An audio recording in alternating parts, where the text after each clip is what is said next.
El título de esta ponencia es el documental de la generación post-dictadura y su mirada al pasado,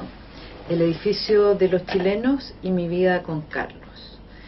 Entre los cineastas más jóvenes se observa una nueva tendencia hacia el documental subjetivo, que reflexiona sobre la propia identidad mirando hacia el pasado y los recuerdos. Un número destacado de los documentales de la generación post-dictadura, tanto en Chile como en otros países del Cono Sur,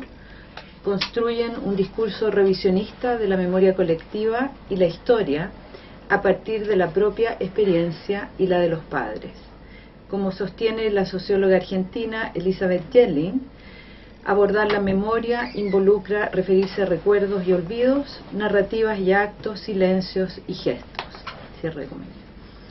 El trauma y la crisis identitaria son parte de este cine documental que gira en torno a narrativas del sujeto planteadas como interrogantes en una suerte de búsqueda y salida de las crisis identitarias del presente, partiendo de una mirada de la infancia y la adolescencia y de las memorias heredadas de los padres. Esta visión retrospectiva se afinca en el presente y es parte integral de una reflexión sobre el sujeto actual y las instituciones que tradicionalmente lo han integrado a la sociedad, principalmente la familia y los partidos políticos, los cuales le han entregado un sentido identitario y una pertenencia colectiva. Aquí radica gran parte del núcleo significativo de estos films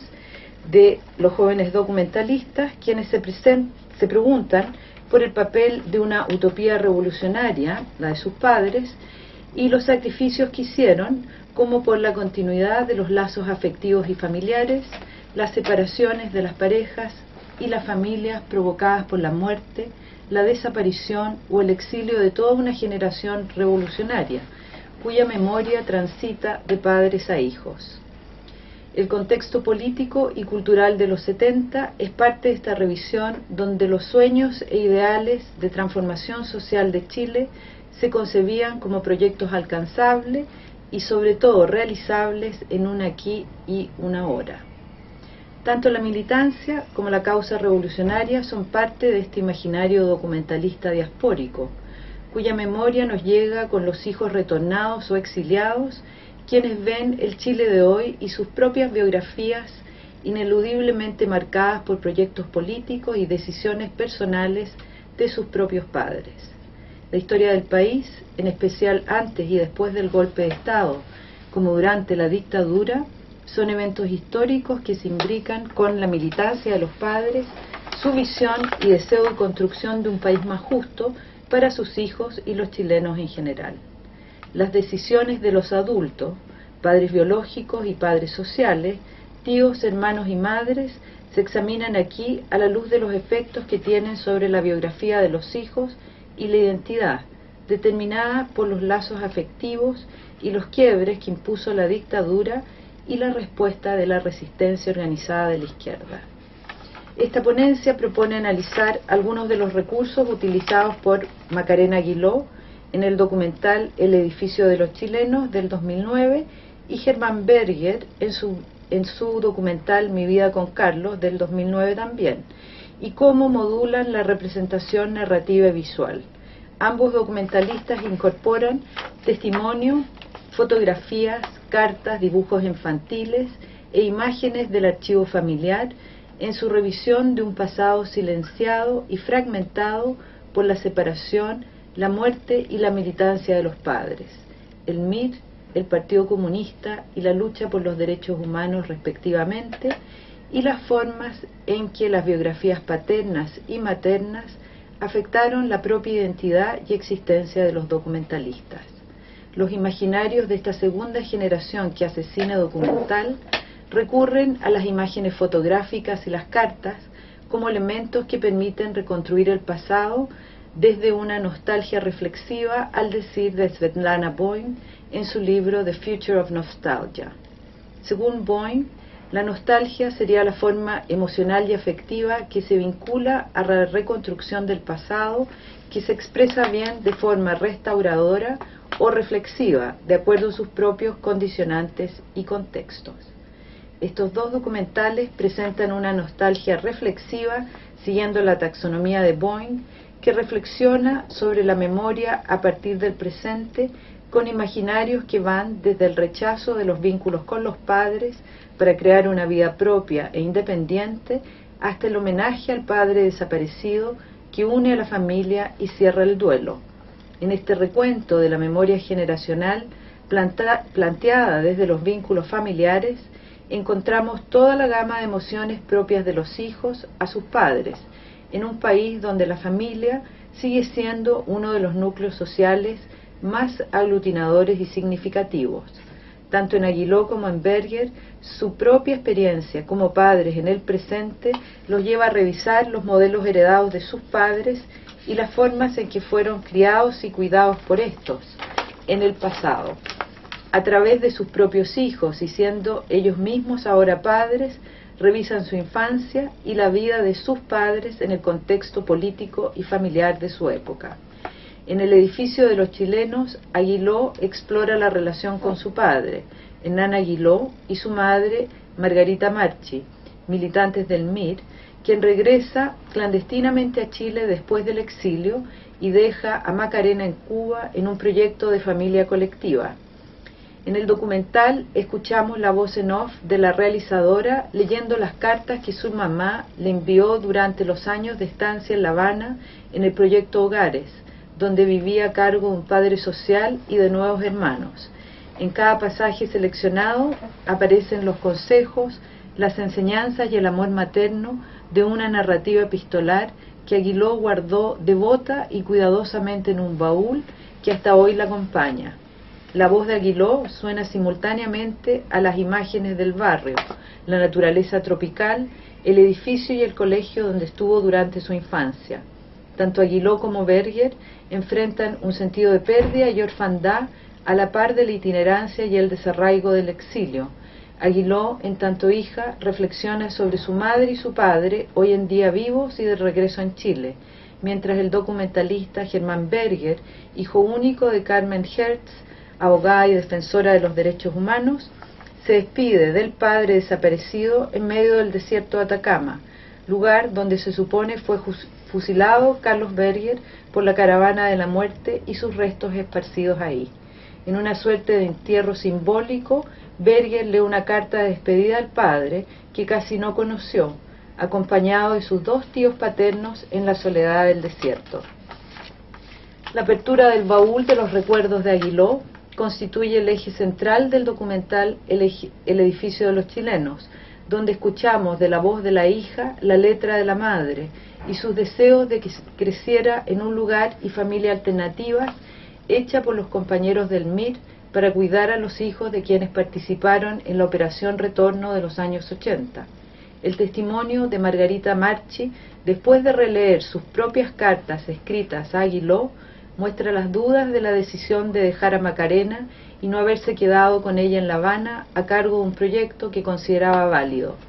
Este autoenfrentamiento y reflexión sobre el pasado a través de las cartas funciona para conectar dos momentos y dos vidas que se alteraron y definieron a partir de una decisión que implicó la separación y la errancia de la documentalista hasta la adolescencia. El sentido de orfandad lo comparten la mayoría de los jóvenes entrevistados por Aguiló, quienes vivieron en el proyecto Hogares, experiencia que queda imaginativamente representada en la animación hecha por uno de ellos que se inserta en el documental. En este segmento animado, uno de los personajes ayuda a otro a salvarse de morir mientras se derrite el edificio donde vivían, aludiendo al proyecto Hogares y su final. Ambos dibujos animados se escapan volando por los aires y saliendo a través del techo para juntarse con los otros chicos. Por su parte, Berger intenta cerrar el duelo y revivir la memoria del padre desaparecido, cuyos restos siguen sin encontrarse, haciendo del documental un recorrido no solo por la vida del padre, Carlos Berger, sino por la de su propia familia extendida, dividida y exiliada en diversos países, hasta llegar a los abuelos rusos húngaros y la diáspora judía en Chile. En este documental, la carta escrita por el director como hijo de quien fuera asesinado por sus ideas políticas. El crimen político aquí cobra universalidad en tanto tragedia familiar y filial, como el mismo documentalista señala en una entrevista. La lectura de su carta cierra el documental con la reconciliación de la familia, cuyos integrantes pueden por primera vez hablar de Carlos Berger, de su vida y ausencia, de la dictadura y la violación de los derechos humanos al interior de sus biografías. El rol de documentalista es revitalizar la memoria del padre en la familia y recordar su vida y legado en ellos. Conversar íntimamente frente a la cámara de los afectos y vínculos que cada uno de ellos tuvo con Carlos Berger como esposo, hermano y padre al interior de sus vidas tiene la función de reconocer la ausencia de Carlos en la subjetividad de todos ellos. De este modo, el documental rompe el silencio familiar que por años se había cernido sobre la figura de Carlos Berger y le da a Germán una historia íntima de su padre que llena el vacío de su propia memoria. La visión del crimen político como tragedia nacional y familiar articula la experiencia de Carlos Berger tanto a nivel individual como colectivo, pues su caso es el de muchos en Chile y en otros países. Haber perdido al padre por la represión de la dictadura de Pinochet reintroduce y subraya la diáspora judía a través de la persecución de los abuelos paternos del director, quienes habían encontrado un refugio del nazismo en Chile por años, pero años más tarde pierden a su hijo Carlos a manos de la dictadura chilena. Su suicidio al perder al hijo concluye la itinerancia de la pareja judía y subraya la crisis familiar y subjetiva frente a la persecución del Estado multiplicada y amplificada en el asesinato de su hijo Carlos Berger en Chile. Tanto el edificio de los chilenos como Mi vida con Carlos transitan y conectan diversos países y espacios: Santiago de Chile, La Habana, Bélgica, Canadá y el desierto de Atacama, trasladándose temporal y espacialmente en un trayecto que se quiere y sabe lateral a otros relatos, que va por otros caminos de la historia, cercano a lo que Boyne considera las pistas dormidas u ocultadas por la memoria moderna hegemónica y que ella denomina lo off-modern, para resaltar el hecho que redescubren aspectos excéntricos y descuidados y que están fuera de la modernidad espectacular. Las historias de Aguiló y Berger hacen un camino hacia el pasado con los testimonios de quienes fueron actores secundarios de la época revolucionaria, cuyas biografías, sin embargo, portan las marcas de la utopía y luchas paternas y maternas. En el caso de Germán Berger, la admiración y el amor filial incondicional determinan una representación de la memoria del pasado a través de la figura del padre muerto y su legado. En el caso de Macarena Aguiló, las contradicciones y la conflictividad emocional son parte de narrativas de los hijos que aún no resuelven identitariamente el sentimiento de abandono que la estadía en el proyecto Hogares implicó con respecto a los padres biológicos. Como afirma la crítica Ana Ross, esta generación postdictadura en el Cono Sur se afirma por redefinir la memoria colectiva de los proyectos revolucionarios a través de las expresiones artísticas, precisamente porque los eventos trágicos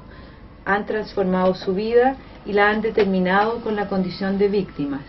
Sus relatos se levantan frente al silencio sobre los grupos armados de resistencia, los terribles testimonios de los sobrevivientes y las evasivas gubernamentales hacia las Fuerzas Armadas y sus crímenes, como también la justicia transicional. Todos estos factores determinaron los límites discursivos y epistemológicos, tanto en la esfera pública como al interior de las familias con detenidos desaparecidos, según la propia Ross afirma. Sin embargo, la experiencia traumática, sin duda, la experiencia traumática se transmite a los hijos. Prueba de ello son los dos documentales que trabajan con el trauma heredado sin haber vivido la experiencia límite de la detención forzada ni la tortura física o psicológica, como tampoco la degradación que los prisioneros políticos vivieron en dictadura. Tanto Aguiló como Berger muestran la posmemoria del trauma vivido por sus padres y sus familias dentro del marco descrito por la crítica norteamericana Miriam Hirsch, para referirse a la segunda generación de los sobrevivientes del Holocausto y su relación con la historia judía y la persecución. Ellos están llamados, como advierte Hirsch, a preservar la memoria que les ha sido transmitida por los padres a través de la palabra y las imágenes. Tanto Aguiló como Berger crecen con las historias de los exiliados, de los desaparecidos y de los secuestros. En el caso de Aguiló, cuando ella tenía 3 años, fue secuestrada por agentes de la DINA para presionar a su padre, entonces subsecretario del MIR. Memoria cultural y política se encuentran así en el documental y se cruzan en medio de la identidad problemática y crítica de Aguiló y de otros hijos de miristas, que fueron como ellas hijos y hermanos sociales en Cuba, mientras que en Berger su memoria salía al discurso de los derechos humanos y la lucha infatigable de su propia madre, Carmen Hertz, abogada y prominente defensora de los derechos de los familiares de detenidos desaparecidos.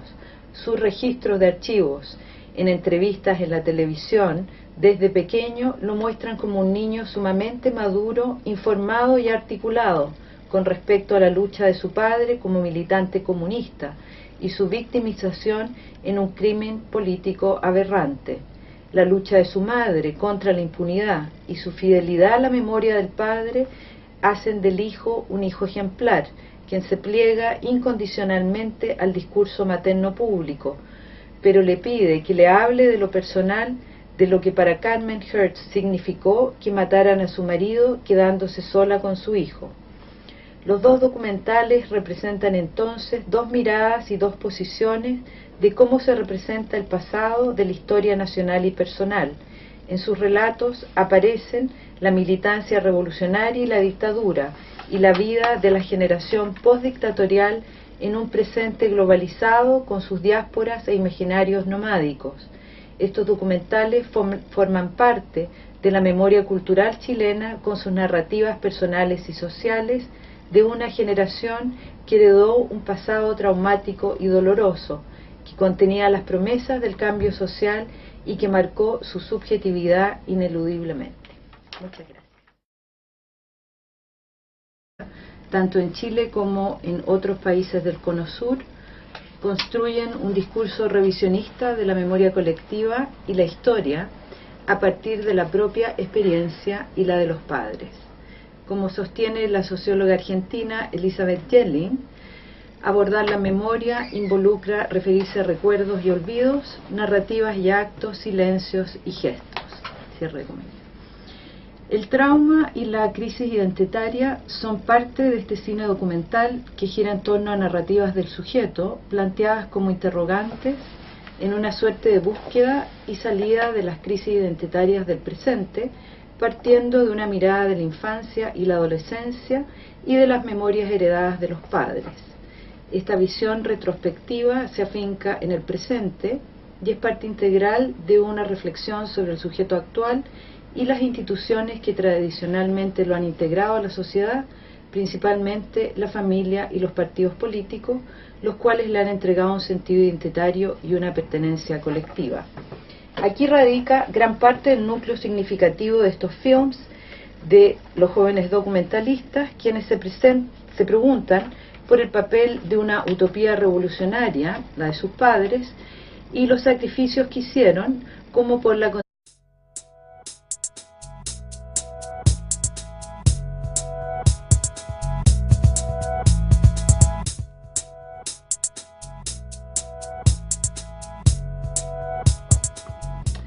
El título de esta ponencia es el documental de la generación postdictadura y su mirada al pasado, el edificio de los chilenos y mi vida con Carlos. Entre los cineastas más jóvenes se observa una nueva tendencia hacia el documental subjetivo que reflexiona sobre la propia identidad mirando hacia el pasado y los recuerdos. Un número destacado de los documentales de la generación postdictadura, los retornados o exiliados, quienes ven el Chile de hoy y sus propias biografías ineludiblemente marcadas por proyectos políticos y decisiones personales de sus propios padres. La historia del país, en especial antes y después del golpe de Estado, como durante la dictadura, son eventos históricos que se imbrican con la militancia de los padres, su visión y deseo de construcción de un país más justo para sus hijos y los chilenos en general. Las decisiones de los adultos, padres biológicos y padres sociales, tíos, hermanos y madres, se examinan aquí a la luz de los efectos que tienen sobre la biografía de los hijos, continuidad de los lazos afectivos y familiares, las separaciones de las parejas y las familias provocadas por la muerte, la desaparición o el exilio de toda una generación revolucionaria, cuya memoria transita de padres a hijos. El contexto político y cultural de los 70 es parte de esta revisión donde los sueños e ideales de transformación social de Chile se concebían como proyectos alcanzables y sobre todo realizables en un aquí y una ahora. Tanto la militancia como la causa revolucionaria son parte de este imaginario documentalista diaspórico, cuya memoria nos llega con los hijos